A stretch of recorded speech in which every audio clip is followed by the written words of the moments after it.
Jelentős nemzetgazdasági érték a Sziget Fesztivál. Önmagában több mint 3,5 milliárd forinttal járul hozzá a magyar GDP-hez. 1,4 milliárd forint adó és járulékbevételt eredményez, 2 milliárd forint munkajövedelmet generál. Európában támogatni szokták a hasonlóan jelentős kulturális eseményeket. A Sziget Fesztivál a legjelentősebb, de nem az egyetlen rendezvénye a társaságnak.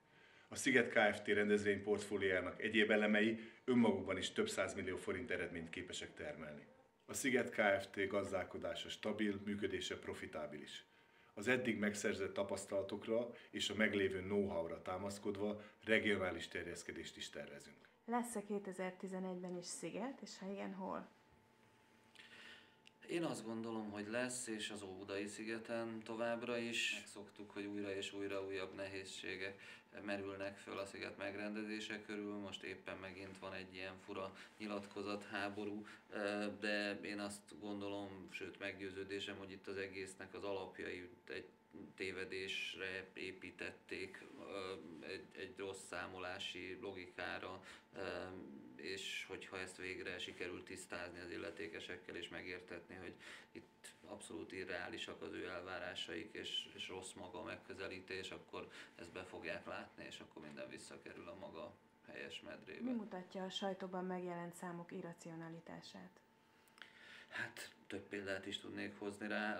Azt gondolom, hogy a legszemléletesebb példák közül az egyik az, hogy az Óbudai sziget két részből áll, a volt hajógyári részből, meg a park részből, ahol a fesztivál is zajlik. A volt hajógyári rész, ahol van infrastruktúra, épületek, eleve egy építési terület, egy nagy beruházást terveznek oda, annak a tulajdonjogát azt 3,5 milliárd körüli összegért adták el.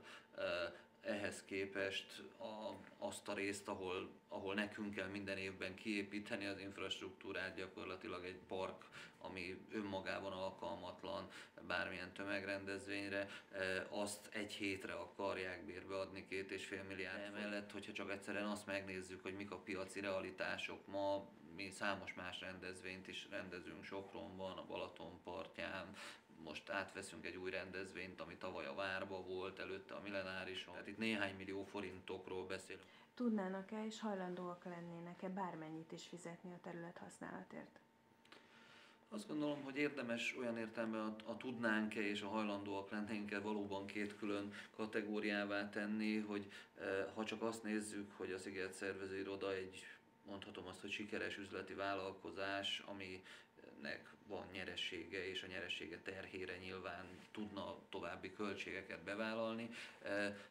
Elképzelhető, hogy egy már reálisnak mondható néhány milliós bérleti díjat azt el tudnánk fogadni üzleti alapon. Én azért hozzáteszem azt, hogy ennek ellenére vitatom ennek a jogosságát, mert hogy itt egy alapvető elvi kérdést is érdemes tisztázni, az pedig az, hogy azok az események, amik ma az országban kiemelt turisztikai, ifjúsági, kulturális események, ezekről azt gondolom, hogy mindenkinek az a normális, hogyha ezek az események jelentős mértékben segítséget kapnak az államtól, a várostól, mert hogy ez a kialakult logika a világban, Európában vagy Magyarországon, csak most egy egyszerű példát hadd mondjak, például a Forma 1, ami több milliárd forintos állami támogatást kap, arra hivatkozva, hogy idehoznak turistákat, turisztikai jelentősége van, és országi más jelentősége van